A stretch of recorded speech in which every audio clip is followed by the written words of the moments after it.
This is touching.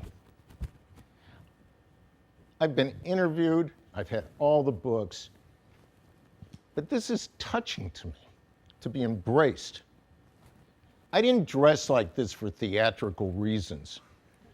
I work in the morning, you're in my studio for an hour or two, and when you're gone, I'm going back to work. So I wanted you to know that I'm not a designer, I don't have a workshop, I don't have 1,000 people.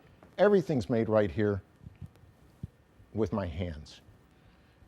And to be even a little more clear than that, it all started because I couldn't afford a wedding ring. My mother took me on the great trip to Europe, 11 countries in 13 days when I was 13 years old. And at the Victoria and Albert, I saw this little bowl. Had a bunch of little gold balls all over it, and it was stunning. And I knew I had to make something like that in my lifetime. We've been in this studio for 40 years.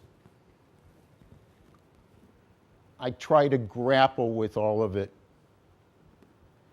So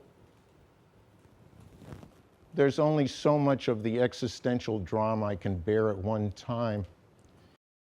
What's Daniel Brush's brand? I don't know.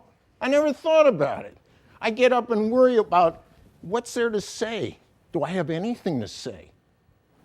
Do I know enough? Can I engrave as well as the armorers in Napoleon's court? I read and I study and I worry. Is it a struggle? Yeah, sure. I collect machinery. You see it all over the place. But virtually every single thing here is done the way, you know, a jeweler did it 100 years ago. There's a saw, engraving burins, files. So I make all the tools, hardening them harder than the steel. Looks like a wood carving chisel. Hammer, breaks, resharpen, hammer, breaks, resharpen. Every cut. Yeah. How else are you going to do it? If you can tell me another way to do it, I'd try to do it. But like all this is all carved by hand, inlaid with pure gold.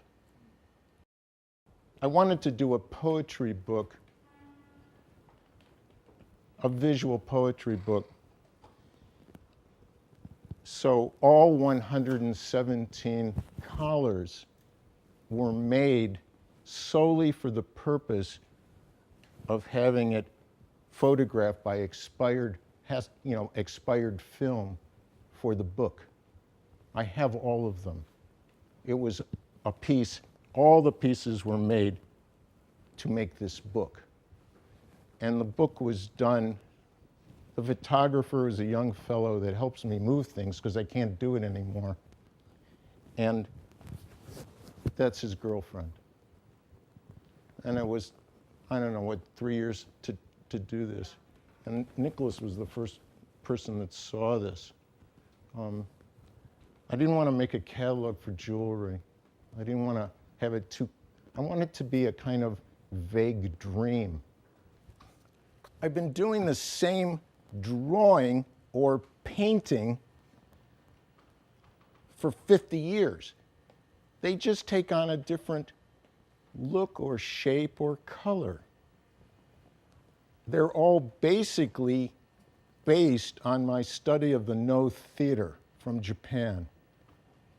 From a distance, and they've been in exhibits, from a distance, people say, fine, he dips the brush, whoosh. It's not that.